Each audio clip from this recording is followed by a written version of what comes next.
म्हणजे 10 दिवस आदिशक्तीची तुम्ही आराधना करणार आणि 10व्या दिवशी जर कोणी बकरं कापणार असेल आणि त्याचं बिल जर देवीवर फाडणार असेल तर ते मला अजिबात मान्य नाही. मी तितकी स्पष्ट व्यक्ती आहे. तुम्हाला मांसाहार करायचा आहे तुम्ही बिनधास्त करा, पण तुम्हाला मांसाहार करण्यासाठी तुम्ही त्याचं बिल जर देवाच्या नावाने फाडणार असाल तर तुम्ही दांभिक आहात असं माझं स्पष्ट म्हणणं आहे. मग तुम्ही आध्यात्मिक असूच शकत नाहीत. ही माझी स्पष्ट भूमिका आहे. त्यामुळे किंवा देव अंगात येणे, अंगारे, धुपारे, गंडे, दोरे यावर माझा विश्वास नाही म्हणजे नाही. हे मी पुन्हा एकदा स्पष्ट केलं पाहिजे. कारण मला वाटतंय माझ्यामध्ये आणि वंदनीय बाळासाहेबांमध्ये या एका गोष्टीत नक्की साम्य असेल की वंदनीय बाळासाहेब म्हणतात, माझा शब्द म्हणजे बंदुकीची गोळी, एकदा सोडली सोडली, पुन्हा शोधत बसत नाही मी इकडे पडली का तिकडे पडली. त्यामुळे मी माझ्या प्रत्येक शब्दावर ठाम असते. एकतर मी बोलताना खूप विचार करून बोलते आणि बोलल्यानंतर पुन्हा शब्द मागे घेत नाही. त्यामुळे मी माझी मांडणी करताना आध्यात्मिक असणं म्हणजे काय तर आत्मशुद्धी करणं, आपला आत्मा शुद्ध असला पाहिजे. जे आपण म्हणतो ना, कुठे शोधिसी रामेश्वरन, कुठे शोधिशी काशी, हृदयातील भगवंत राहिला हृदयातून उपाशी. खूप लोक सांगतात की आम्ही आम्ही खूप केलं बरं का, आम्ही 4 धाम केलो, हा देव केला, तो देव केला. तुम्ही सगळी देव केली असतील आणि तुमच्या पोटात जर लोकांच्या बद्दल एवढा मळ बसला असेल तर तुमच्या तेवढ्या सगळ्या देवधर्म करण्याला काहीही अर्थ राहत नाही. मुळात तुम्ही तुमचा आत्मा शुद्ध आहे का? संत तुकडोजी महाराज असं म्हणतात की नाही निर्मळ जीवन काय करील साबन, नाही निर्मळ जीवन काय करील साबन, नाही वसंत काळ काय करील पानफळ. म्हणजे काय की तुम्ही रोज सकाळी उठल्यावर लक्स लावताय, रेक्सोना लावताय, डव लावताय, लिरिल लावताय, काय वाटतील ती साबणं वापरताय, पण तुमचा आत्मा निर्मळ नाही.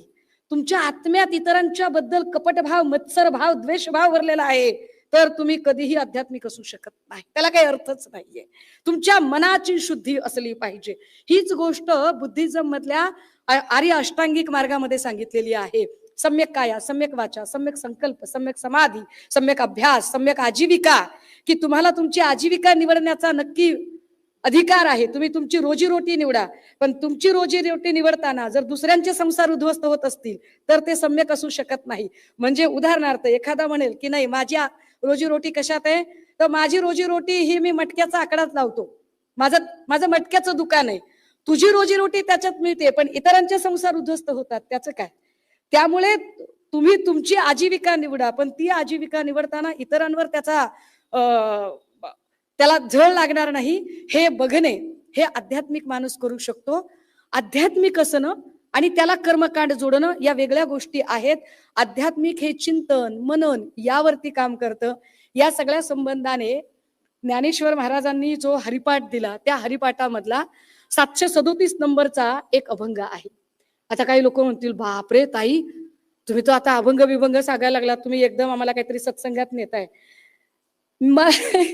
काय होतं माहितीये का, जी माणसं खूप असं काहीतरी मोठा गंध लावतायत किंवा खूप माळा घालतायत तीच माणसं खूप खरी धार्मिक आहेत असं आपल्याला काहीतरी वाटायला लागतं. पण मला असं वाटतं की त्याच्यापेक्षा तुमचं आचरण काय आहे ते जास्त महत्वाचं आहे. तुमच्या आचरणात काय आहे ते. बऱ्याच गोष्टींचा अर्थच माहित नसतो. आपण खूप म्हणतो आमचं घर खूप आध्यात्मिक आहे हो, पण आध्यात्मिक असणं म्हणजे काय? कारण हे एकदा कळलं की राजकारण काय ते कळेल आणि अध्यात्म आणि राजकारणाची सरमिसळ झाली की भारतीय समाजाची कशी दुर्गती होते ते कळेल. म्हणून हे कळणं जास्त गरजेचं आहे. कारण बघा तुमच्याकडे बऱ्याच जणांना, आपल्याकडे गणेशोत्सव असतो, आपल्याकडे नवरात्री उत्सव असतो, मग त्याच्या आरत्या होतात, हे सगळे नेते मंडळी आरतीला जातात. सगळे आमच्या अनिल दादांपासून तिकडे त्या कडेच्या माणसापर्यंत तिकडचे तुम्ही सगळे आरतीला जाता, मग आरती करता, सगळी आरती होते आणि मग तुमचं सुरू होतं स्वतःभोवती प्रदक्षिणा घेणं, घालेन लोटांगण वंदिने चरण डोळ्यानं पाहिनं रूप तुझे प्रेमे आलिंगन अनंत पूजन भाव वर्ण नामा त्वमेव माता त्वमेव पिता त्वमेव बंधू सखा त्वमेव विद्या, हे सगळं तुम्ही म्हणता. आपण कधीतरी हा प्रश्न स्वतःला विचारलाय का की अशी स्वतःभोवती प्रदक्षिणा का घातली जाते? ते कळणं, त्याचा शोधबोध लागला पाहिजे ना की मुळात मी अशी प्रदक्षिणा का घालतो. कारण ते कळलं की मग जरा अध्यात्म कळायला लागेल. स्वतःभोवती आपण जेव्हा प्रदक्षिणा घालतो, बघा एखादा माणूस जगतो, हा देह पंचमहाभूतांनी बनलाय असं म्हटलं जातं. जेव्हा तो माणूस या इहलोकातून परलोकीची यात्रा करतो त्यावेळेला साधारणतः जर तो प्रसिद्धीस पावलेला असेल तर दुसऱ्या तिसऱ्या दिवशी पेपरला बातम्या येतात, अमक्याचा देह पंचतत्वात विलीन झाला. म्हणजे काय? पंचतत्वांनी देह बनला होता, पंचतत्वात विलीन झाला. पंचतत्व म्हणजे काय? अग्नी आहे, वायू आहे, आप आहे, जल आहे, आकाश आहे. आता या सगळ्यांनी जो देह बनला तो देह त्याच्यात विलीन झाला. ही पंचतत्व पिंडी ते ब्रह्मांडी असं एक वाक्य आहे की जे ब्रह्मांडामध्ये हे पंचतत्व ब्रह्मांडाने बनले तीच पंचतत्व माणसात आहेत. त्याच पंचतत्वांनी हा देह बनला. पंचतत्वाचं पंचतत्वाला मिळालं म्हणून देह पंचतत्वात विलीन झाला. संपूर्ण ब्रह्मांडाला जेव्हा तुम्हाला प्रदक्षिणा घालणं होत नाही तेव्हा त्या ब्रह्मांडाची छोटी प्रतिकृती म्हणजे पिंड आत्मलिंग ज्याला म्हटलं जातं. बसवांनांनी ज्या लिंगायत वीरशैव लिंगायत धर्माची स्थापना केली ते आत्मलिंग. आणि मग आपण आपल्या स्वतःभोवती प्रदक्षिणा स्वतःला प्रदक्षिणा घालतो, आत्मलिंगाला प्रदक्षिणा घालतो आणि मग आपण म्हणतो की हे पिंडी ते ब्रह्मांडी पंचतत्व काय आहे. अध्यात्म कळलं पाहिजे की अध्यात्म नेमकं काय आहे, कशासाठी. आणि म्हणून देवाची अध्वारी उभा क्षण भरी की तुम्हाला देव कधी पावणार आहे, तुम्ही कधी धर्म म्हणजे धर्म काय सांगतो. तुम्ही खूप माला पोथी पडपड पंडित होय, ज्ञान मिला ना कोय, धाई अक्षर प्रेम का पडे सो पंडित होय. खूप ग्रंथ वाचले, खूप ग्रंथ. कदाचित तुम्ही नवनाथ ग्रंथ वाचला, तुम्ही काय गरुड पुराण वाचलं, विष्णू पुराण वाचलं, तुम्ही वराह पुराण वाचलं, मत्स्य पुराण वाचलं, वेद वाचले, श्रुती वाचली, स्मृती वाचली, उपनिषद वाचले, काहीही वाचलेलं असेल. पण तुम्हाला जर माणसाचं मन वाचता येत नसेल तर जगणं बेकार आहे. एखाद्याला जर तुम्ही त्याला बोलून दुखावत असाल आणि त्याचं ते दुखावणं जर तुम्हाला कळत नसेल तर मग तुमचा अभ्यास व्यर्थ आहे. तुम्हाला तेच त्याचा आत्मसन्मान कळला पाहिजे. आत्मसन्मान का कळला पाहिजे. जर तुम्हाला वाटतंय की मला कोणीतरी सन्मान द्यावा तर त्याची पूर्वअट ही आहे की मी पहिल्यांदा त्याला सन्मान दिला पाहिजे. मी जेव्हा त्याला सन्मान देईल तेव्हा तो मला सन्मान देईल. पेरियार रामास्वामी याबद्दल फार सुंदर उदाहरण. पेरियार रामास्वामींकडे खूप लोक गेले, सगळे शूद्र होते आणि ते म्हणाले की आम्हाला सवर्ण मंदिरात जाऊ देत नाहीत, आम्हाला मंदिरात आता आम्ही काय करावं. पेरियार म्हटले ठीक आहे, मी तुम्हाला तुमचं मंदिर बांधून देतो.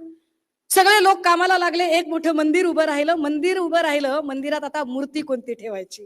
शूद्रांनी कधी देव बघितला नव्हता, त्यामुळे मूर्ती कशाची ठेवायची हा प्रश्न निर्माण झाला. काय करावं. आणि पेरियार रामास्वामी म्हटले डोंट वरी. त्यांनी एक भला मोठा आरसा मंदिराच्या गाभाऱ्यात ठेवला. प्रत्येक माणूस आत जायचा, स्वतःच प्रतिबिंब बघायचा आणि असाच देव दिसतो काय की म्हणून नमस्कार करून वर यायचा. पेरियार रामास्वामी प्रत्येकाला विचारतायत की आज जाऊन काय बघितलं. ते म्हणाले आपलं स्वतःच प्रतिबिंब. काय केलं? नमस्कार केला. एक्झॅक्टली तुम्हाला हे करायचंय. यालाच सेल्फ रिस्पेक्ट मुवमेंट म्हणतात, यालाच आत्मसन्मानाची चळवळ म्हणतात की आधी तुम्हाला स्वतःला सन्मान तुम्ही स्वतः द्यायला शिकलात तर लोक तुम्हाला सन्मान देतील. मुळात तुम्ही सन्माननीय आहात. मी सन्माननीय आहे, मला सन्मान असला पाहिजे हे मी आधी मान्य करावं लागेल. मलाच जर माझ्या पाठीला रबर आहे असा मी जर कुठेही झुकत राहिलो तर लोक तुम्हाला झुकवतच राहणार आहेत.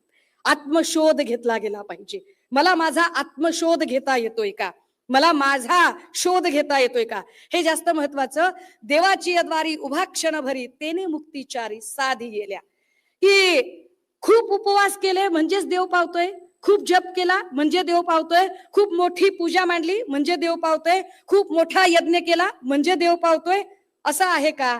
तर या अभंगात सांगितलंय असं काही नाही. अभंगात म्हटलंय की देवाची अद्वारी उभा क्षण भरी. जो क्षणभर उभा आहे पण मनापासून सरेंडर आहे, अत्यंत मनापासून सरेंडर आहे. तेने मुक्तीचारी साधी गेल्या.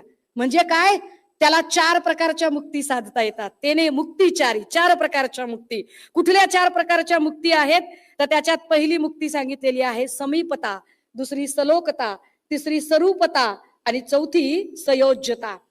आता हे समीपता म्हणजे काय की जे देवाजवळ देवाच्या सानिध्यात राहणे, समीपता. सलोकता, देवलोकात जाऊन राहणे. बघा तुम्ही कुठल्याही मंदिरात गेलात तर मंदिराच्या दरवाजाच्या बाजूला दोन्ही साईडला 2 तुम्हाला द्वारपाल दिसतात. कुणी म्हणतं हे अहिरावण महिरावणाच्या मूर्ती आहेत, कुणी त्याला वेगवेगळी नावं देतं. परंतु ज्यांनी देवासाठी काही केले त्यांना त्या देवाच्या सानिध्यात राहायला मिळाले. समीपता असं नाही, सलोकता असं नाही, स्वरूपता देवासारखे होणे, स्वरूपता आणि संयोज्यता ही सगळ्यात वरची पायरी देवच होऊन जाणे. हे ज्याला 4 लोक जमते, ज्यांना की सलोकता, समीपता, स्वरूपता, संयोज्यता. तेने मुक्तीचारी साधी येल्या.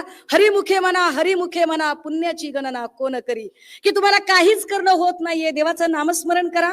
नामस्मरण करा म्हणजे काय करा की हे लक्षात ठेवा की समवन इज वॉचिंग यू. हे हे हे कायम अलर्ट राहा स्वतः. मेडिटेशन मध्ये तरी दुसरं काय आहे? अलर्ट राहा, सतत सावध राहा की कुणीतरी तुम्हाला, तुम्ही कुणाच्या तरी निगराणीखाली आहात. बघताय कुणीतरी तुम्हाला, तुम्ही खोटं बोलताय का, तुम्ही चुकीचं वागताय का, तुम्ही चुकीचं करताय का. समवन इज वॉचिंग यू हे एकदा लक्षात आलं की मग आपल्याकडून चुकीचं घडणार नाही. आपण अलर्ट असलं पाहिजे की हरिमुखे म्हणा, हरिमुखे म्हणा, पुण्याची गणना कोण करी, असोनी संसारी जिव्हे वेगू करी. जिव्हे जीभ, की संसारात रमलेले आहात, तुम्हाला जाता येत नाहीये, चारधाम करता येत नाहीये, कुठल्या पूजा पाठात जाता येत नाहीये, मोठ्या काही कथा सप्ताहात जाता येत नाहीये. पण असोनी संसारी, जरी संसारात आहात, जिव्हे वेगू करी, तुमची जीभ सतत चांगल्या गोष्टीचा ध्यास धरते. जिव्हे वेगू करी वेदशास्त्र उभारी बाह्या सदा. त्याच्यासाठी वेद आणि शास्त्र सुद्धा त्याच्या संरक्षणाला उभे राहतील. वेदशास्त्र उभारी बाह्या सदा. ज्ञानदेव म्हणे व्यासाची खोली, द्वारकेचे राणे पांडवा घरी. की द्वारकेचे राणे, की पांडव अगदी कुटियामध्ये राहिलेले आहेत तरीही द्वारकेचे राणे येतात, कारण अटळ विश्वास आहे. तो पांडवांना विश्वास आहे की आम्ही सत्याच्या बाजूचे आहोत, आम्ही नैतिक आहोत आणि आम्ही नीतिमान आहोत, तर नीतिमानाचा विजय होणार आहे. ही धारणा, स्वतःला हरवू न देणे, स्वतःला ढळू न देणे. काहीही झालं तरी मी चुकीचा मार्ग अवलंबणार नाही, इतकी माझी स्वतःची कुवत निर्माण करणे, ते अध्यात्म आहे. आता हे अध्यात्म इतकं बघा, अध्यात्माची व्याख्या काय. मला काल परवाचा म्हणजे सहज आता संदर्भ आला म्हणून, की खरातला अनेक लोक गुरु मानत होते. म्हणाले कमाल आहे बुवा, खरात सोबत हे लोक काय गप्पा मारत असतील बरं. खरात कोणता अध्यात्माचं ज्ञान देत असेल, खरातला काय अध्यात्म कळलं असेल. जर अध्यात्माचा अर्थ आत्मशुद्धी असेल, शुद्धता असेल, तर ह्याच्यातला कोणता गुण खरातकडे असेल. म्हणजे त्याला गुरु मानणाऱ्या लोकांचं ज्ञान काय असेल. त्याला गुरु मानणाऱ्या लोकांना मुळात अध्यात्मातला आणि या भोंदूगिरीतला फरक कळला असेल का. म्हणजे पुन्हा तेच जे कबीरांनी सांगितलं की पोथी पडपड पंडित होय, ज्ञान मिला ना कोय. की नुसतं वाचतय वाचतय, समजत काहीच नाही बोंबलायला त्याला. आणि मग त्याला समजत का नाही, जेव्हा आपण असं विचार करतो की साला याला समजत का नाही, तर मग आपल्या असं लक्षात येतं की याच्यात थोडीशी अडचण आहे. काय अडचण आहे. मग जरा क्रांतिबा ज्योतिबा फुल्यांकडे जाऊया. फुल्यांनी निर्मिकाचा धर्म सांगितला. निर्मिकाचा धर्म म्हणजे काय. आणि फुले असं म्हणाले की मध्यस्थाची गरज नाही, तो आणि तुम्ही याच्यामध्ये थेट डायलॉग असला पाहिजे, मीडिएटर नसला पाहिजे. मीडिएटरची गरजच नाही, मीडिएटरने घोळ घालून ठेवलेले आहेत. तुम्ही म्हणाल ताई समजलं नाही, जरा सोपं करून सांगते. बघा जगाच्या पाठीवर किती प्रमुख धर्म, साधारण 5 धर्म. ठीक आहे, आपण एका एका धर्माच्या बाबत जरा बोलूया. समजा एक धर्म आहे इस्लाम धर्म. इस्लामचा अर्थ काय आहे. इस्लामची स्थापना केली ती मोहम्मद पैगंबर साहेबांनी. इस्लामचा पवित्र ग्रंथ आहे कुराणे शरीफ. आणि इस्लामचा अर्थ असा होतो पाक, पावित्र्य, शांती, इमान. शांतीने राहा, इमानदारीने राहा, न्यायपूर्ण राहा, ही कुराणची शिकवण आहे. तरीही काही काही संघटना आम्हाला अमुक एक गोष्ट सांगितली असं म्हणत चुकीच्या मार्गावर जातात. ते असं का करतील. याचा अर्थ सगळेच त्या मार्गावर जातात असं अजिबात नाही. पण काही काही लोक चुकीचा अर्थ लावतात आणि चुकीच्या मार्गाने जातात. त्यांना पाक, पावित्र्य, शांती, इमान कळत नाही. ते का कळत नाही. कदाचित इस्लामचा खरा अर्थ सांगायला मीडिएटर कमी पडलाय का. मीडिएटरला तो अर्थ सांगता आला नाही, म्हणून कदाचित तो घोळ झालाय. जरा आपण दुसऱ्या धर्माकडे जाऊ. बौद्ध धर्म. संस्थापक सिद्धार्थ गौतम. पवित्र ग्रंथ त्रिपिटक, ज्याच्यामध्ये धम्माबद्दल आणि अनेक माहिती सांगितलेली आहे. काय तत्वज्ञान काय आहे. तत्वज्ञान असं सांगितलं की मूर्ती पूजा करू नका. मूर्तीमध्ये काहीच नाहीये. मुळात ज्ञान आत्मसात करणं, चिंतन मनन करणं हे जास्त गरजेचं आहे. सम्यक मार्गावर जाणं जास्त महत्वाचं आहे. मूर्ती पूजेत काहीच नाही. हे सांगितलं कुणी. बुद्धिझमने सांगितलं. मला सांगा जगाच्या पाठीवर सगळ्यात जास्त आज घडीला पुतळे कुणाचे दिसतात. तो बुद्ध. तत्वज्ञान गेलो कुठे. कमी कुठे पडलो आपण. बहुतेक बुद्धिझम सांगण्यात मीडिएटर कमी पडला का, मध्यस्थ कमी पडत आहे. जरा आपण तिसऱ्या धर्माकडे येऊया.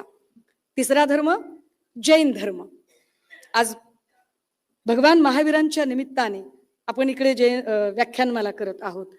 जैनिझम मध्ये सांगितलं होतं, जसं आता तुम्ही सांगितलं, लिव्ह अँड लेट लिव्ह, जगा आणि जगू द्या, हे तर सांगितलं. पण त्याही पेक्षा महत्वाचं काय सांगितलंय? 3 गोष्टी सांगितल्या जैनिझम मध्ये. मी चुकत असेल तर मला करेक्ट करा गौतमजी. आपण अस्तेय, अपरिग्रह, ब्रह्मचर्य. अस्तेय, चोरी करू नका.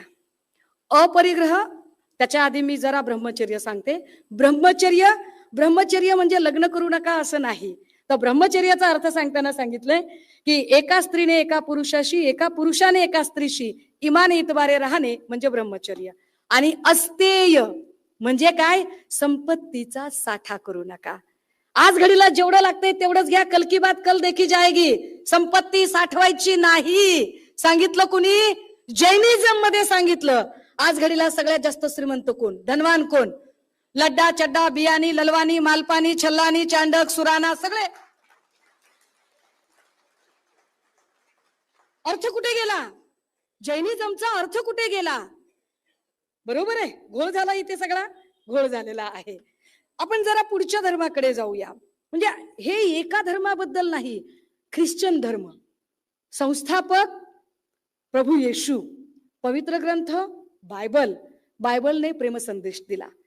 बायबलमध्ये सांगितलं की प्रभू येशू क्रुसावर जात होते. क्रुसावर जात असताना सुद्धा प्रभू येशू सांगत होते की हे प्रभू, हे लोक काय करतात यांना कळत नाही, तू यांना क्षमा कर. मारेकऱ्यांबद्दल क्षमा याचना मागणारा येशू, की आपल्याला मारताहेत तरी सुद्धा त्यांच्यासाठी क्षमा याचना करणारा येशू म्हणजे किती मोठी गोष्ट आहे.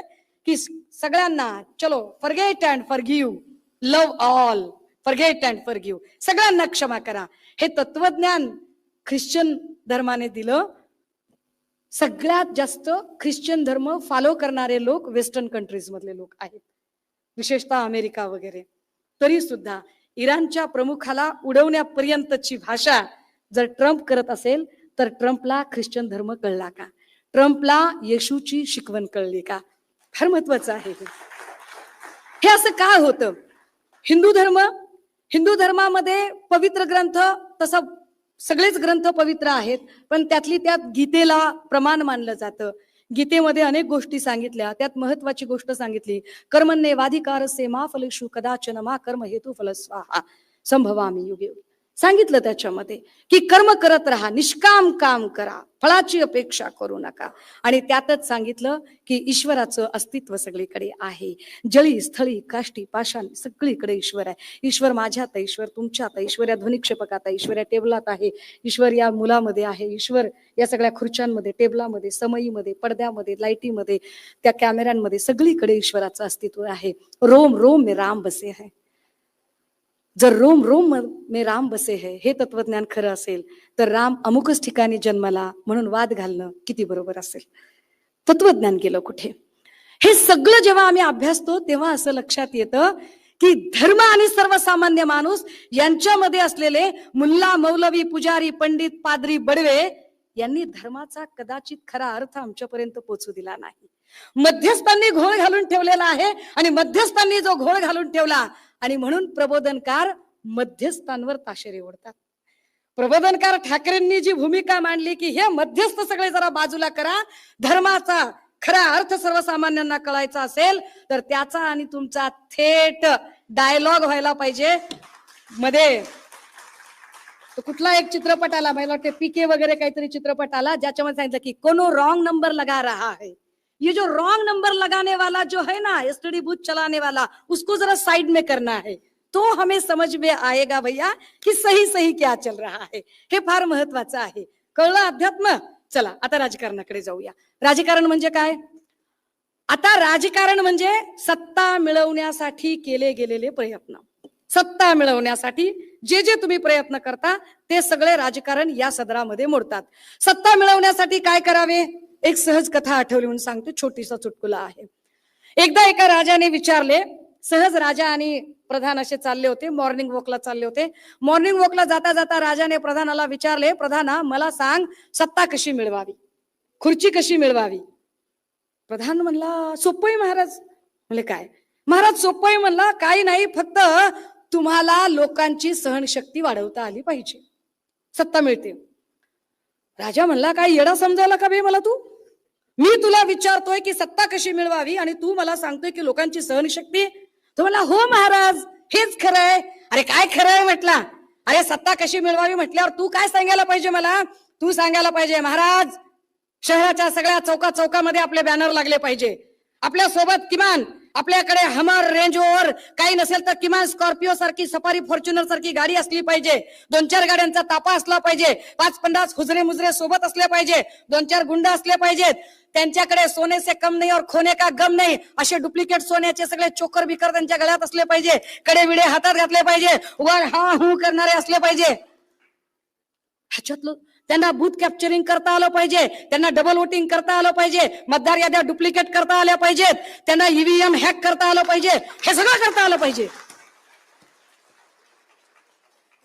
साला तू ह्याच्यातलं काहीच सांगितलं नाहीस मला आणि तू म्हणतो की लोकांची सहनशक्ती वाढवली पाहिजे. तो म्हणला हो महाराज लोकांची सहनशक्ती वाढवता आली पाहिजे तरच म्हटला सत्ता मिळते. अरे असं कसं मला कळलं नाही. महाराज मला वेळ द्या म्हणला. मी तुम्हाला प्रूव्ह करून दाखवतो. ओके चल तुला आम्ही वेळ दिला. तू प्रूव्ह करून दाखव. वेळ दिला प्रूव्ह करून दाखव. 15 दिवसाचा वेळ. महाराज लक्षात घ्या don't disturb me. Don't interfere in my. माझ्यामध्ये तुम्ही अजिबात इंटरफिअर करायचं नाही. Okay done done deal deal ठरलं. दुसऱ्या दिवशी त्या राज्यामध्ये फक्त एक नदी होती. नदीवर एकच पूल होता आणि प्रधानाने दिंडोरा पिटवला. ऐका हो ऐका. राज्यातल्या एकमात्र नदीवरच्या एकमात्र पुलावरून येण्या आणि जाण्यासाठी आजवर कुठलाही टोल टॅक्स घेतला जात नव्हता. पण इथून पुढे जाताना आणि येताना 25 अशर्फी कर द्यावा लागेल. लोक म्हणले अरे अचानकच काहीच कारण नाही. इतके दिवस सगळं मोफत होतं आता कसं काय 25 कर. काही जण म्हणले हे देशद्रोही आहे का बे तू. देशावर प्रेम नाही तुझं. तुला माहित नाही ते खूप मोठे आहेत. त्यांना जास्त कळतं आपल्यापेक्षा. काहीतरी लॉजिक असेल. देऊन टाका 25. देऊन टाकले 25 अशर्फी. 4 दिवस गेले. दुसरी दवंडी. ऐका हो ऐका.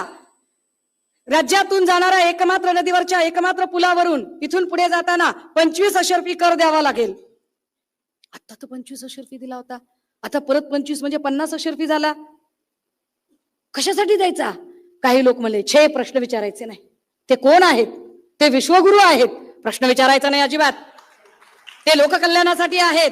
काहीतरी चांगला विचार केला असेल. तेच काहीतरी चांगले दिवस घेऊन येणार असतील. त्यांच्याकडे काहीतरी प्लॅन असेल मोठा. लॉजिक असतं. काही बोलायचं नाही. त्यांनी जे सांगेल ते करायचं. त्यांनी दिवे पेटव म्हणलं दिवे पेटवायचे. थाळी वाजव म्हणलं थाळी वाजवायची. काही बोलायचं नाही. गप बसायचं एकदम. अजिबात बोलायचं नाही मध्ये मध्ये. काय करणार. चला 50 अशर्फी कर देऊन टाकला. 50 अशर्फी. आता तिसरा. 4 दिवसांनी परत एक दवंडी. ऐका हो ऐका. राज्यातल्या एकमात्र नदीवरच्या एकमात्र पुलावरून इथून पुढे जाताना 75 अशर्फी कर आणि जाताना आणि येताना थोबाडात जोडा मारून घ्यायला तयार राहावं.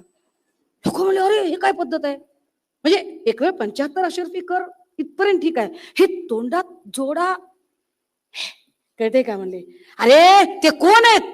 अरे ते नॉन बायोलॉजिकल नेते आहेत. मजाक आहे का. कोण आहेत ते. त्यांनी सांगितलंय ऐकलं पाहिजे आपण. असं कसं म्हणताय तुम्ही. केलं पाहिजे ते. काय बाबा म्हणले. इकडे मात्र राजा परेशान. राजाला वाटायला कशाला प्रधानाचं ऐकलंय. ऐन इलेक्शनच्या तोंडावर हा काहीच्या काही करायला लागलाय. हे काय बरोबर नाही इकडे वागणं. चुकायला लागले आपलं. इलेक्शन हातचं निघून जाईल. राजाने सकाळ सकाळी उठला. पटकन मोबाईल उचलला. व्हॉट्सअप कॉल करू का. नको नको फेस टाइम करतो. कॉल ट्रॅप झाला तर काय करावं. फेस टाइम कॉल केला. Where are you. काय झालं.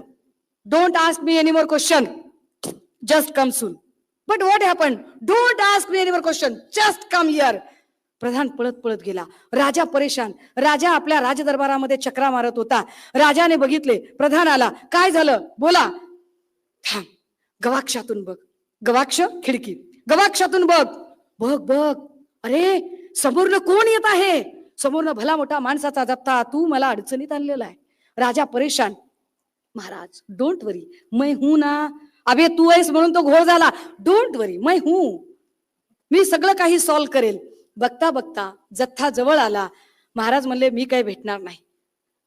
प्रधान म्हटला काळजी करू नका. मी बाहेर जातो. लोकांना शांत करतो. निवडक लोक घेऊन फक्त मध्ये येतो. प्रधान बाहेर गेला. सगळ्या लोकांना म्हटला काय झालं. लोक म्हणाले महाराजांचा विजय असो. आम्हाला महाराजांशी बोलायचे. प्रधानाने सांगितलं इथली एक शिस्त आहे. असं चालणार नाही. आपण सगळे दक्ष आणि शिस्तप्रिय लोक आहोत, त्यामुळे असं काही चालणार नाही. निवडक लोकांनी आलं पाहिजे. निवडक लोक तुमचं तुमचं डेलिगेशन करा. एक शिष्टमंडळ तयार झालं. शिष्टमंडळाला घेऊन प्रधान आत आला. 4-5 लोकांचं ते शिष्टमंडळ. त्यातला एक जण म्हणाला, महाराजांचा विजय असो. महाराज परेशान. काय झालं? महाराज, आज्ञा असावी. मी बोलू का? बोला. महाराजांना शंका होती की काय विषय असेल. इतक्यात तो बोला, महाराज, आपल्या राज्यातला एकमात्र नदीवरचा एकमात्र पूल आहे. त्या एकमात्र पुलावरून वाहतूक आतापर्यंत मोफत होती. पण महाराज, 10 दिवसापूर्वी प्रधानांनी 25 अशर्फी कर लावला. राजाने प्रधानाकडे दात ओठ खात बघितले. इतक्यात दुसरा म्हणाला, महाराज, काही हरकत नाही. तुम्ही निर्णय घेतलाय म्हटल्यावर काहीतरी महत्वाचंच असेल. आम्ही द्यायला तयार झालो म्हणजे आम्ही देऊन टाकलं. मग काय अडचण आहे? दुसरा बोलायला लागला, महाराजांचा विजय असो. महाराज, आम्ही 25 अशर्फी द्यायला तयार झालो, पण प्रधानांनी लगेच पुढच्या 2 दिवसानंतर 50 अशर्फी कर म्हटला. आता मात्र महाराजांचा चेहरा थोडासा लालबुंद होत होता. तितक्यात तिसरा म्हणाला, महाराज, हरकत नाही, हरकत नाही. तुम्ही म्हणजे काय? तुम्ही विश्वगुरु. तुमच्या बोलण्याला काहीतरी लॉजिकच असणार आहे. असं कसं? महाराज, आम्ही 50 अशर्फी द्यायला तयार झालो, पण काय? इतक्यात पुढचा माणूस बोलायला लागला, महाराजांचा विजय असो. महाराज, अगदी 2 दिवसापूर्वी प्रधानाने सांगितलं 75 अशर्फी कर द्यावा लागेल आणि जाताना आणि येताना तोंडात जोडा मारून घ्यायचा. आता महाराजांचा चेहरा पांढरा फटक पडला. बीपी लो होत होता. महाराजांना टेलिप्रॉम्प्टर शिवाय काही बोलायला जमत नव्हतं. महाराज परेशान झाले होते. काय करावं कळेना महाराजांना. इतक्यात महाराजांनी बघितलं तर त्या सगळ्या डेलिगेशनचा म्होरक्या म्हणला, महाराजांचा विजय असो. महाराज, 75 अशर्फी द्यायला काही हरकत नाही. आम्ही 75 अशर्फी पण दिल्या, पण महाराज, ते तोंडात जोडा. आता मात्र महाराज परेशान. आता काय करायचं याच्यावर? तोंडात जोडा मारायचं लॉजिक काय? काय उत्तर काय द्यायचं? पण बिचारे कार्यकर्ते म्हणजे काय? ते म्हणले, महाराज, ते तोंडात जोडा मारायचा आम्हाला कल्पना आहे. महाराज म्हणले, तुम्ही काहीच चुकीचं सांगू शकत नाही. तुम्ही कोण? तुम्ही विश्वगुरु. अहो, तुमच्या एका शब्दावर युद्ध बंद होतात म्हणजे काय विषय आहे का तिथे? काय हा? बस पापाने बोलावर वर रुकवा दी, विषयच नाही काही. पण महाराज, आता काय? महाराज, ते तोंडात जोडा मारण्यासाठी आमची फक्त एकच विनंती आहे. जायच्या आणि यायच्या मार्गावर जोडा मारणारा माणूस एकच आहे. फक्त इतकीच विनंती आहे. जायच्या मार्गावर एक आणि यायच्या मार्गावर एक, असे 2 जोडे मारायला ठेवा, म्हणजे संपलं. महाराज बघायला लागले. प्रधान म्हणला, काय जमलं का? महाराजांना पटलं की लोकांची सहनशक्ती वाढवता आली पाहिजे. रांगा कितीही लागल्या तरी ज्याला लोकांची सहनशक्ती वाढवता येते त्याला सत्ता मिळवता येते. त्याने जर म्हटलं की मी नोटबंदी करणार, तुम्ही हो म्हटलं पाहिजे. लॉजिकच नाही. रांगेत थांबा एटीएमच्या, काय बिघडत नाही. काही असलं, तुम्हाला रांगेत थांबून तुमची सहनशक्ती वाढवली जाते. जितकी तुमची सहनशक्ती वाढेल तितका त्यांचा सत्तापट चालत राहील. इतकं साधं राजकारणाचं लॉजिक आहे. राजकारण म्हणजे काय? सत्ता मिळवण्यासाठी केले गेलेले प्रयत्न. पण मग सत्ता म्हणजे काय? आपण म्हणतो सत्ता पाहिजे, सत्ता पाहिजे. अरे पण सत्ता म्हणजे काय? तर सत्ता म्हणजे इतरांचे निर्णय प्रभावित करण्याची क्षमता. सोपं करून सांगते, या बायकांना कळावं असं. घरामध्ये आपण सहज बोलताना म्हणतो की सासूची सत्ता आहे किंवा नवऱ्याची सत्ता आहे. म्हणजे काय? की स्वयंपाक तुम्ही करणार आहात, पण भाजी कोणती करायची याचा निर्णय ते ठरवतात, म्हणजे सत्ता त्यांची आहे. तुमचा निर्णय प्रभावित करण्याची क्षमता. प्रशासकीय अधिकारी एखाद्या योजनेची अंमलबजावणी करतात, पण ती योजना कशी चालवायची हा निर्णय मात्र जे घेतात ते सत्ताधारी असतात. निर्णय प्रभावित करण्याची क्षमता म्हणजे सत्ता, आणि सत्ता मिळवण्यासाठी केले गेलेले प्रयत्न म्हणजे राजकारण. आता अशा राजकारणाचा आणि अध्यात्माचा काय संबंध आहे? 3ऱ्या टप्प्यापर्यंत आलो आपण. ठीक आहे.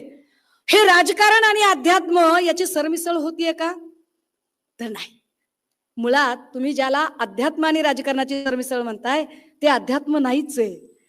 ते अध्यात्माच्या नावाखाली चाललेले सगळे कर्मकांड आहेत. त्या कर्मकांडाला अध्यात्म म्हणण्याचा सगळा घोळ चाललेला आहे. कारण मी एक सहज उदाहरण म्हणून सांगते. मी खूपच वेळा मी उत्तर प्रदेशमध्ये गेले. मी खूप वेळा वाराणसीमध्ये गेले. म्हणजे आता जो गंगा कॉरिडॉर झालेला आहे तो कॉरिडॉर होण्याच्याही खूप वेळा आधी गेलेली आहे. जेव्हा ती मस्जिद आणि ते मंदिर एकत्रच होतं, त्या मस्जिदला अजिबात कुलूप नव्हतं. जेव्हा कित्येक मुस्लिम मुलं नैवेद्य खाण्यासाठी तिकडे त्या मंदिराच्या समोर पण बसलेली असायची, किंवा मंदिरातली कित्येक पोरं त्यांचं काम संपलं की खेळायला मस्जिदीच्या आवारात यायची. मी तेव्हापासून तिथं अनेक वेळा गेलेली आहे. गंगा आरतीला खूप वेळा गेलेली आहे. मी म्हटलं की मी आस्तिक आहे. आता हे सगळं जेव्हा आपण बघत होतो तेव्हा आत्ता यावेळेला जेव्हा गंगा कॉरिडॉर झाला आणि मी काही कारणाने यावेळेला प्रचाराच्या वेळेला मी गेले होते वाराणसीला, तर मी एका सकाळी सकाळी चहा घ्यायचा म्हणून एका रिक्षावाला म्हटलं, दादा जरा ठेले की चाय पिला लीजिए. तर मी म्हटलं, दादा कैसे लग रहा है, ये लोग तो बहुत बड़ा कॉरिडॉर बना रहे हैं. न शिकलेल्या माणसाला खरं अध्यात्म कळलं होतं. तो माणूस म्हणतो, क्या बात करने का बहन जी, ये इतने बड़े हो गए क्या कि ये राम को लाएंगे. राम ने जिन सबको लाया है ये बोल रहे कि हम राम को लाने वाले हैं, इतने तो ये बड़े नहीं है. वो म्हटलं, हे कॉरिडॉर काय, ये पगला गए हैं. बोलते हैं कि राम की सुरक्षा करने वाले हैं, ये इतने बड़े हो गए ढोंगी पाखंडी कि ये राम की रक्षा करेंगे. भला अरे राम तो पूरे जगत की रक्षा करते हैं. जगत की रक्षा करने वाले राम को मोदी जी कहत है कि हम उनकी रक्षा करेंगे. ये तो बड़ा पाखंड है जो हमसे नहीं सहा जाएगा. ही फॅक्ट आहे. हे किती किती वाईट आहे की मुळात आपण अध्यात्माच्या बद्दलही बोलताना मी असं म्हणते की मी फार रिलिजियस नसेल पण मी स्पिरिच्युअल आहे. मी स्पिरिच्युअल आहे म्हणजे काय, तर माझं असं म्हणणं असतं की सगळं जर देवाने निर्माण केलंय, असं तुमचं म्हणणं आहे ना, सगळं देवाने निर्माण केलंय. पानं फुलं देवामुळे आहेत, नदी वाहते देवामुळे, डोंगर दर्या सूर्यप्रकाश किरण, अचानक चालता बोलता माणूस गपगार होतो, तो त्याच्या जी सुपर कॉस्मिक पॉवर आहे त्या सगळ्या गोष्टींमुळे. जर सगळं त्याने निर्माण केलंय तर त्यानेच निर्माण केलेलं त्याला देण्यात काय हाशिलय बरं. मी तुला 5 रुपयाचे पेढे वाहतो, मी तुला बकरं वाहतो, किंवा मी तुला काय मुकुट वाहतो, मी तुला डॉलर वाहतो. जर सगळं त्यानेच तयार केलेलं आहे तर त्यानेच तयार केलेलं त्यालाच देण्यात कसली मोठी गंमत आली आहे. कदाचित आपल्याला अजूनही नीट कळलेलं नाही. मग जर त्याला द्यायचंच असेल तर त्याला काय आवडेल, तर जे त्याने निर्माण केलेलं नाही ते त्याला द्यायला आवडेल. म्हणजे काय, तर तुमच्या अंतरीचा भाव. तुमच्या अंतरीचा भाव तुम्ही त्याला देऊ शकताय का, ते जास्त महत्वाचं आहे. परंतु जेव्हा इथल्या काही राजकारणी लोकांना कळलं की अध्यात्माच्या नावावर भारतीय समाज व्यवस्थेतली माणसं ही अतिशय मृदू होऊन जातात, मग ते का म्हणून प्रश्न विचारत नाहीत. धर्मकार्य आहे म्हटलं की आपण प्रश्नच विचारत नाही. कोणी वर्गणी जरी मागायला आला तर आपण त्याला चटकन देऊन टाकतो. आपण प्रश्न विचारत नाही का म्हणून. का, कशाला बाबा, धर्माचे काम आहे, आपण पैसे देऊन टाकतोय. हे का म्हणून जेव्हा लोक प्रश्न विचारत नाहीत, लोक मेंदूच वापरत नाहीत, ही गोष्ट जेव्हा राजकारण्यांच्या लक्षात आली तेव्हा त्यांनी धर्माचं मार्केटिंग करायला सुरुवात केली. मुळात धर्म ही मार्केटिंगची गोष्ट नाहीये. धर्म हा आचरणाचा विषय आहे. धर्म कधीच मार्केटिंगचा विषय असू शकत नाही. धर्म आचरणाचा विषय आहे. मात्र दुर्दैवाने भारतीय जनता पार्टीने धर्म हा मार्केटिंगचा विषय करून टाकला. किती मार्केटिंग कराल.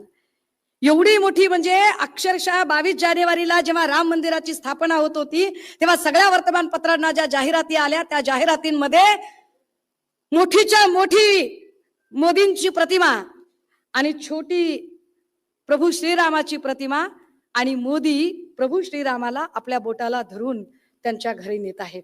अरे म्हणजे तुम्ही देवासाठी आवास योजना आणताय का काय, तुम्ही काय सिद्ध करू इच्छिताय. तुम्ही चक्क धर्माचं मार्केटिंग करता आणि लोक यावर प्रश्न विचारत नाही की धर्म नावाची गोष्ट तुमच्या 4 भिंतीच्या आत असली पाहिजे. आपण कधी या गोष्टीचा विचार केला नाही का. 70 वर्षात तुम्ही काय केलं, 70 वर्षात तुम्ही काय केलं. तुम्हाला बिलं फाडायलाच तयार आहेत तुम्ही. 70 वर्षात काय केलं. अरे भाऊ 70 वर्षात तू प्रश्न विचारायला जिवंत राहायला हे काय कमी आहे का. हा साधं गणित आहे ना. लक्षात घ्या, 1 कोरोनाची लस त्यांनी दिली, 1 कोरोनाची लस दिली आणि त्याची एवढी जाहिरात केली की कोरोनाच्या सर्टिफिकेटवर मोदीचा फोटो छापून यायला लागला. अरे काँग्रेसच्या काळात 14 लशी फुकट मिळाल्या. 14 लशी, 1-2 नाही. गोवर असेल, ट्रिपल असेल, धनुर्वात असेल, देवी असेल, बीसीजी असेल, पोलिओ असेल, सगळ्याच्या सगळ्या लशी या मोफत मिळाल्या, त्याच्या जाहिराती नाही झाल्या, त्याचं मार्केटिंग अजिबात झालं नाही. ते मार्केटिंग मात्र इथे आता मोदींच्या काळात झालं.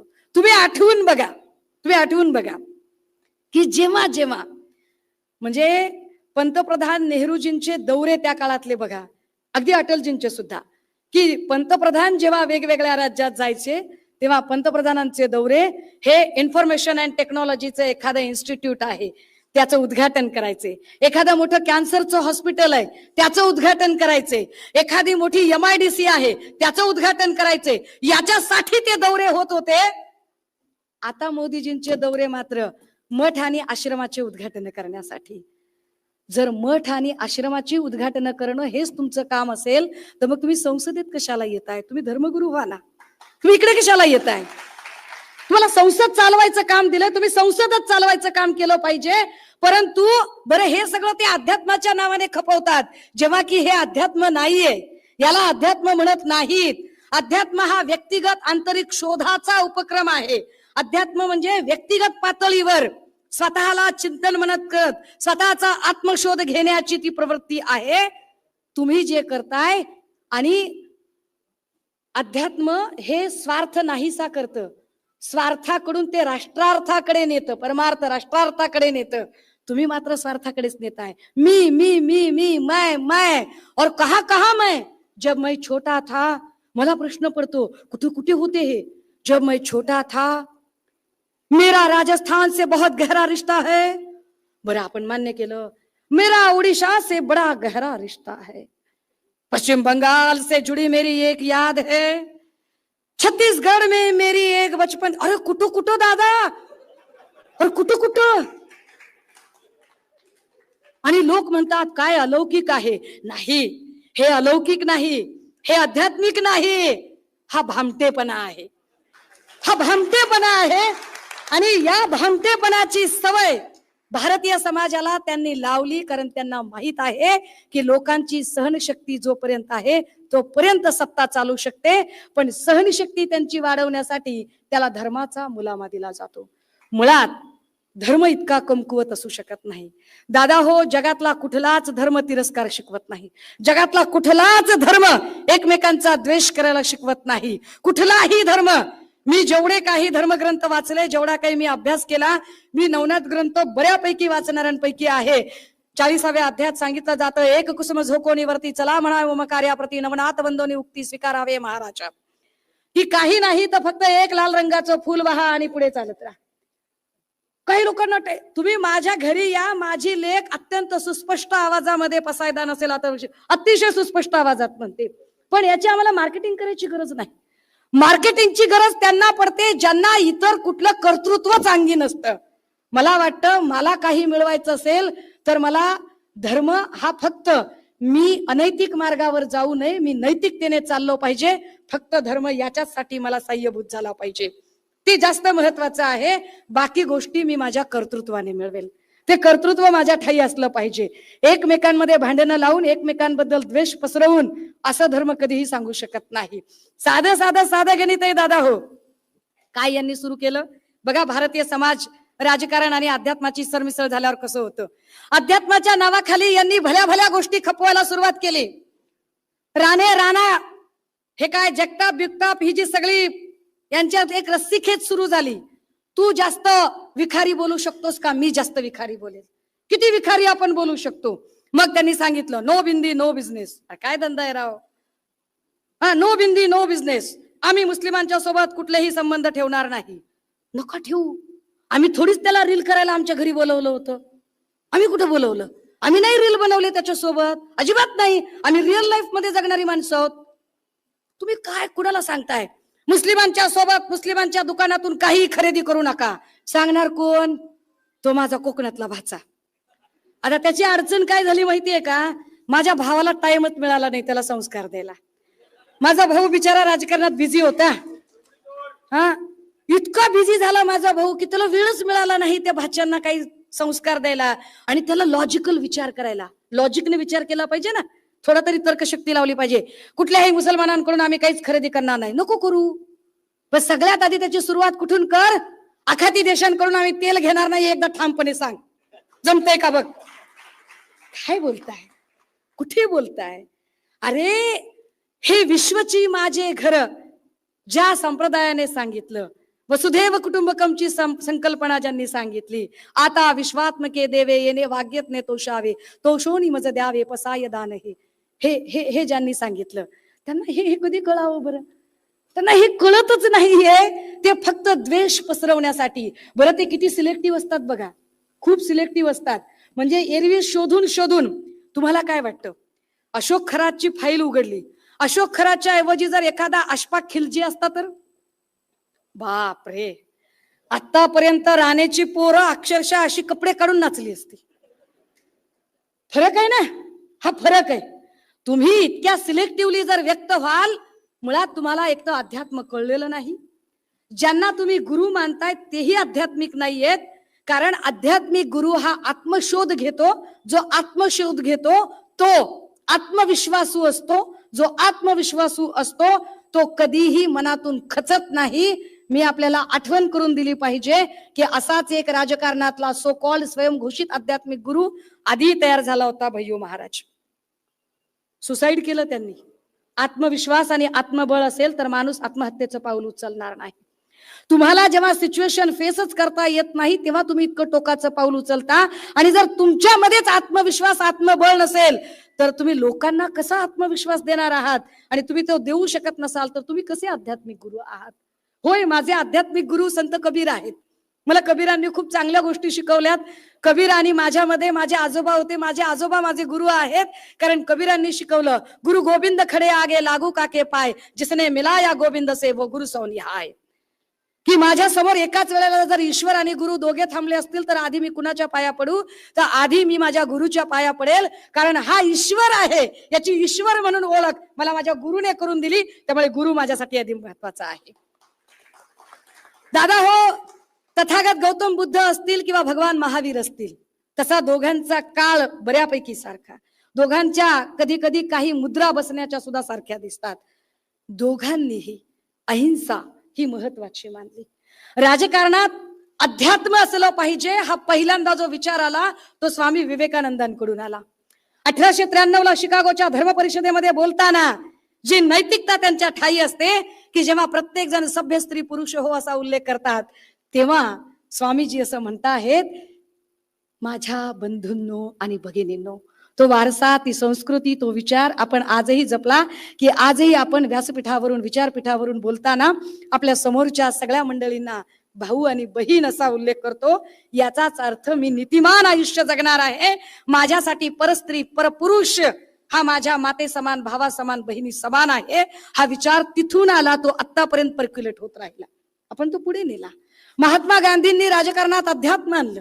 महात्मा गांधींचा विचार हा अध्यात्माचा विचार होता. त्यांनी सांगितलं की मी एकटाच आहे, मी निहत्ता आहे. काही लोकांनी खिल्ली उडवली की निहत्ता माणूस कसा लढू शकतो? निहत्ता माणूस लढू शकतोय. त्यांनी सांगितलं अहिंसा हे त्यांचं सगळ्यात मोठं हत्यार. आणि त्यांनी सांगितलं की कुणाची कुचेष्टा करू नका. कुचेष्टा करून काही मिळणार नाही. कुचेष्टा करण्यापेक्षा आत्मशोध घ्या, आत्मचिंतन करा, ते जास्त महत्वाचं आहे. अध्यात्म त्यांना कळलं होतं. ते अध्यात्म कळल्यामुळेच त्यांनी कधी कुणाबद्दल ईर्ष्या द्वेष बाळगला नाही. जरी त्यांच्यावर टोकाच्या टीका झाल्या तरीही ते शांत राहिले. पण बघा, अध्यात्म आणि राजकारणाची सरमिसळ झाल्यावर भारतीय समाजात काय गोंधळ निर्माण होतो. त्या गांधीजींना मी कसा आधुनिक युगातला गांधी आहे असं सांगणारं एक नवं व्यक्तिमत्व तयार झालं. किसन बाबूराव हजारे, 8वीं 9वीं फेल माणूस, उधर मिलिट्री में जीप चलाते थे, इधर आकर देश चलाने की बात करने लगे. आणि मग इकडे आल्यावर त्यांना असं वाटलं की आपण प्रति गांधी होऊ शकतोय. त्यांना उगाच ते लोकांना मी कसा अहिंसावादी वगैरे असलं काहीतरी, म्हणजे अध्यात्म कळलंच नाहीये. कारण अध्यात्मात इतरांची कुचेष्टा होत नाही. पण किसन बाबूराव हजारे कुचेष्टा करण्यात पटाईत. कुचेष्टा कुणाची केली नाही त्यांनी. जेव्हा शरद पवार साहेबांवर एका माणसाने हल्ला केला त्यावेळेला कुचेष्टेने हजारे म्हणतात, एकही मारा, ही कुचेष्टा आहे. त्यांना अध्यात्म कळलं नाही, त्यांना गांधीही कळले नाही. मुळात अध्यात्म कळणं ही फार वरची पायरी आहे. आता अशा सगळ्या हजारेंसारख्या लोकांना जेव्हा कळलं की भारतीय समाज प्रचंड भावनिक आहे, भारतीय समाज लिगसीच्या प्रेमात आहे, भारतीय समाज व्यवस्थेमध्ये इथे एक्सपेरिमेंटल टूल पेक्षा इमोशनल टूलवर जास्त काम होतं. इथे एक्सपेरिमेंटल टूल नाही, इमोशनल टूलवर काम केलं जातं. तेव्हा हे इमोशनल टूल आपण कसे हस्तगत करू शकतो. आणि मग त्यांनी एक जाहिरात काढली, मै भी अन्ना तू भी अन्ना अब तो सारा देश है अन्ना. लोक लागले टोप्या फिरवायला, मै भी अन्ना तू भी अन्ना. सोचा नाही किसी ने, रातोरात टोप्या पसरल्याच कशा काय देवा. एका रात्रीत टोप्या येतात कशा दिल्लीपासून गल्लीपर्यंत. विचार नाही केला गेला. विचारच केला गेला नाही की लोकपाल नावाची कल्पना ही स्वीडिश कल्पना होती. स्वीडनमध्ये ही ॲम्ब्युड्समन नावाची कल्पना जी इकडे आली होती आणि त्यात असं सांगितलं होतं, आपल्याकडे पहिल्यांदा एक आयोग आला होता, होरा आयोग. ज्या होरा कमिशनने सांगितलं होतं राजीव गांधीजींच्या काळात की वर जर 1 रुपया मंजूर केला तर खाली 15 पैसे येतात, 85 पैसे कुठे जातात माहित नाही. या 85 पैशाचा हिशोब शोधायचा असेल तर लोकपालाची संकल्पना असली पाहिजे. हे ठीक होतं. पण हजारे म्हणाले नाही नाही, लोकपालाच्या कक्षेत सगळे आले पाहिजे. कोण आणा? लोकपालाच्या कक्षेत आमदारांना आणले, लोकपालाच्या कक्षेत खासदारांना आणले. बघा भारतीय समाज व्यवस्थेत, भारतीय शासन व्यवस्था कशी आहे. आपल्याकडे 3 पिलर आहेत महत्वाचे. ज्युडिशियरी आहे, एक्झिक्युटिव्ह आहे, लेजिस्लेटिव्ह आहे. लेजिस्लेटिव्ह म्हणजे सगळे खासदार, एक्झिक्युटिव्ह म्हणजे मंत्रिमंडळ आणि ज्युडिशियरी म्हणजे इथली न्याय व्यवस्था. आणि एक हिडन अँगल जो आहे तो हा मीडियाचा आहे, ज्याला आपण चौथा स्तंभ म्हणतो. हे 3 स्तंभ ठीक आहे. न्यायपालिका, कार्यपालिका, विधिपालिका या तिघांच्या वर कुणी असू नये असं संविधान सांगतं. हजारेने ओळखलं की लोकांना जर अध्यात्माचा मुलामा देऊन जर आपण पटवलं तर लोक कसे ऐकू शकतात. इकडे तिकडे भजनं बिजनं सुरू झाली आणि त्याने सांगितलं की सगळे खासदार चौकशीच्या कक्षेत आले पाहिजे म्हणजे सगळी विधिपालिका, पंतप्रधान आणि मंत्री चौकशीच्या कक्षेत आला पाहिजे म्हणजे कार्यपालिका, सगळे न्यायाधीश चौकशीच्या कक्षेत आले पाहिजे म्हणजे न्यायपालिका. म्हणजे त्याला कुठे बसवायचा? सगळ्यांच्या वर. पण हे तर संविधानात बसत नाही. पण या प्रश्नाचा हा प्रश्नच कुणीही विशेषतः गोदी मीडियाने किसन बाबूराव हजारेंना विचारला नाही की न्यायपालिका, विधिपालिका, कार्यपालिका जर सगळे चौकशीच्या कक्षेत आणायचे असतील तर उद्याला जर लोकपालच मॅनेज झाला आणि त्यानेच करप्शन केलं तर त्याला कुणाच्या चौकशीत आणायचं, त्याचं उत्तर काय आहे? त्याचं उत्तरच नव्हतं त्याच्याकडे. सोल्युशन काहीच नव्हतं. त्याला जेवढी भाजपाने किंवा अजून कोणी कोणी काय काय जे जे सांगितलं होतं तेवढं केलं गेलं. आता मात्र अण्णा हजारे एकाही विषयावर बोलत नाही.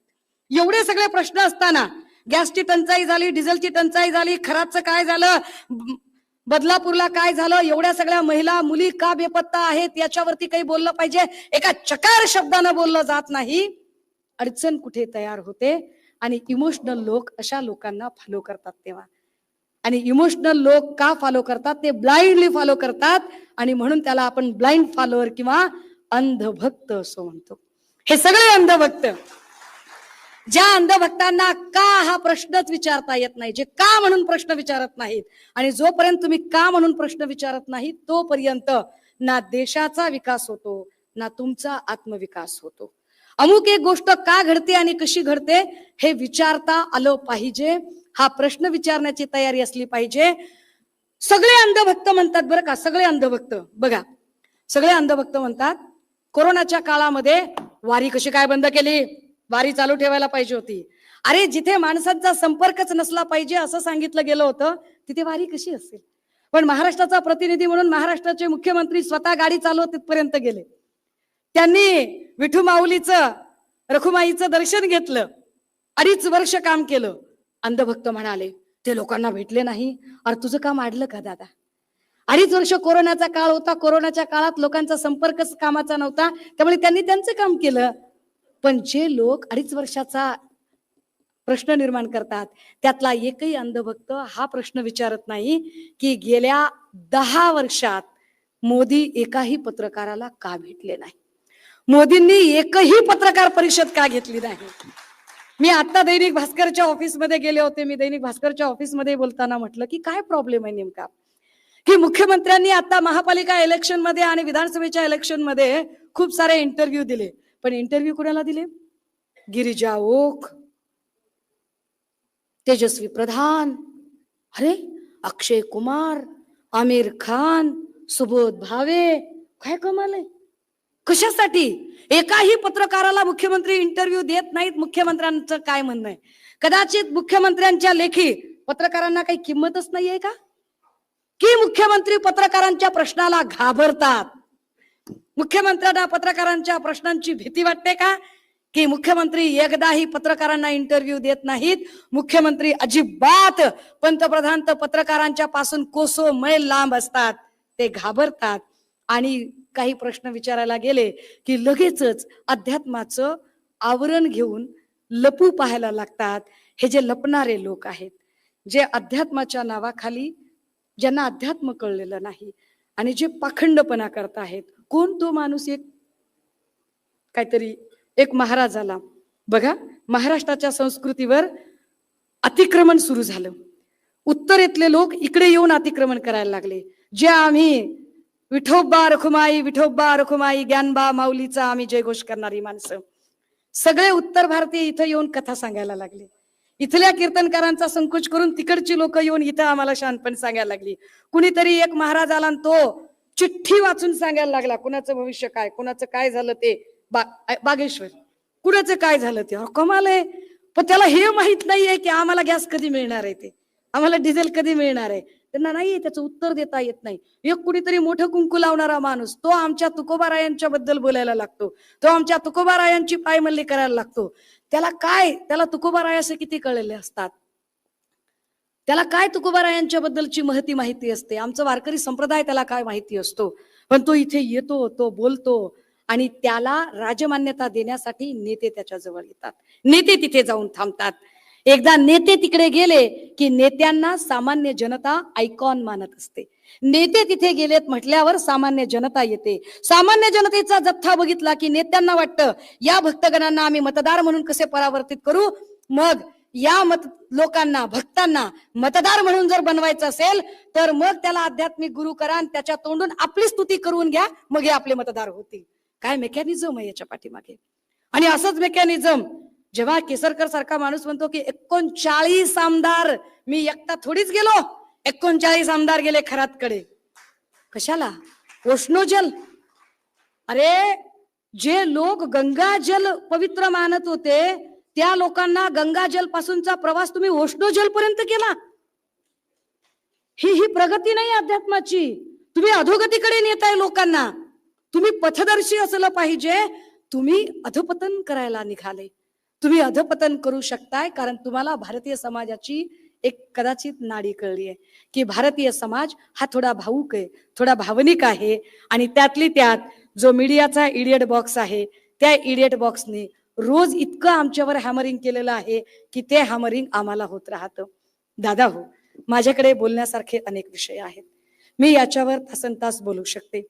खर तर माझा हा सगळा विषय मांडण्याचा व्याख्यानमाला याही पेक्षा तुमच्या सगळ्याशी संवाद साधणं आणि मुळात आपण नेमकी चुकतोय कुठे. खरात सारख्या प्रवृत्ती वाढतात का?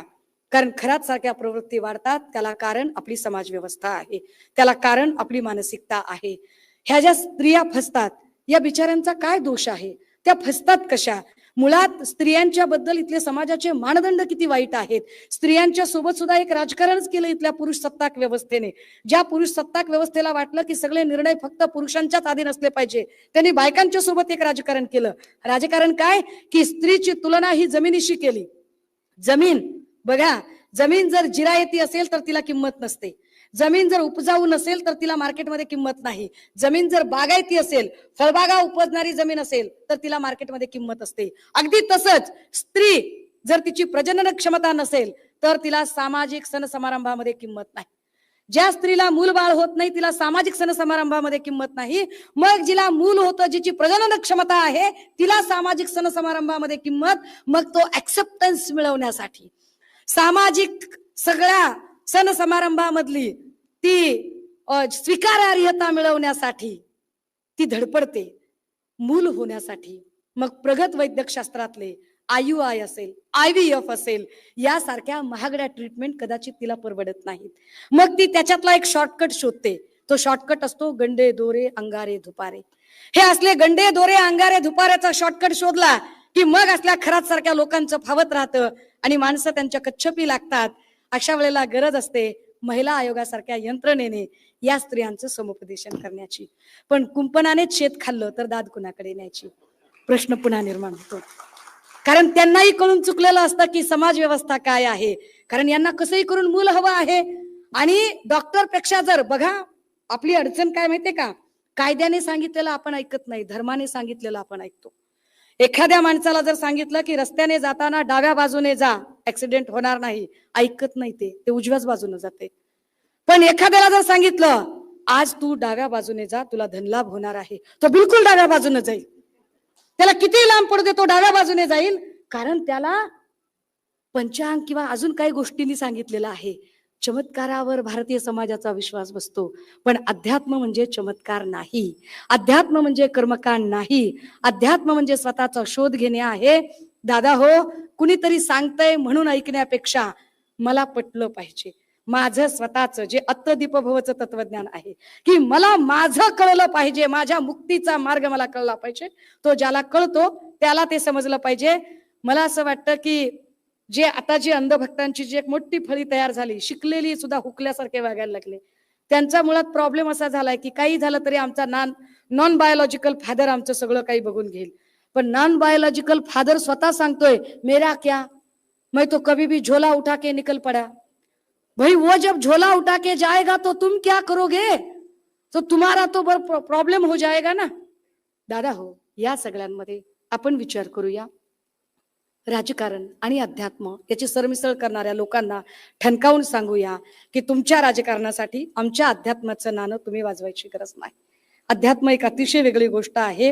हे जे भंडारे, अंगारे, दुपारे, देवाच्या नावावरचे हे मोठमोठी जेवणावळी देव नाही मागत, कुठलाच देव मागत नाही.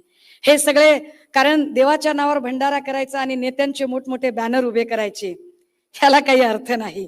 हे फक्त नेत्यांनी स्वतःची चमकोगिरी करण्यासाठी चालवलेला सगळा कार्यक्रम. थांबलं पाहिजे हे सगळं. कुठल्या देवाने हे सगळं मागितलेलं आहे? मला नाही वाटत. भगवंत भुकेला भक्तीचा पाहुणा हे जे सांगितलं ते जास्त महत्वाचं. ती भक्ती आपण देऊ शकतो का? आणि भारतीय या न्यायाने विचार केला तर आणि तरच आपण अंधश्रद्धेपासून दूर राहू शकतो. कारण जे चाललंय ते सगळं अंधश्रद्धेचं चाललंय. कुणीतरी हवेतनं लॉकेट काढायचं, कुणीतरी हवेतनं गंडा काढायचा आणि माणूस बघून काढायचं. आमच्याकडे लातूरला एक महाराज होते, ते महाराज काय करायचे की ते हवेत हात फिरवायचे. विलासरावजींनी हात पुढे केला की डायरेक्ट लॉकेट, दिलीपरावजींनी हात पुढे केला की चांदीची अंगठी, आमच्यासारख्याने हात पुढे केला की नुसतीच राख. माणसं बघून दिलं जाते ना, हे वाईट आहे. तर हे सगळं जरा थांबलं पाहिजे. या सगळ्यांमध्ये मला आनंद आहे की माझे नेते फार छान पद्धतीनं यामध्ये काम करणारे आहेत. प्रबोधनकारांचा वारसा जो मी या पक्षात येण्याच्या आधीही चालवला आणि त्या विचारांवर मी चालले, मी ठामपणे आजही त्याच्यावर मार्गक्रमण करते. माझा पक्ष त्याच्यात आडकाठी आणत नाही, हे फार महत्वाचं. बागल सर्व्हिसेस सुरक्षितेची खरी साथ. आरोग्य विमा, वाहन विमा, टर्म इन्शुरन्स, जीवन विमा, म्युच्युअल फंड, गुंतवणूक, सर्व कंपन्यांची विमा व क्लेम सुविधा. आमचा पत्ता shop number 26, metro complex, Kuldan road, Karjat. संपर्क क्रमांक 9011400903. एक वेळ अवश्य भेट द्या. बागल सर्व्हिसेस, तुमच्या आर्थिक सुरक्षितेचा विश्वासू साथीदार.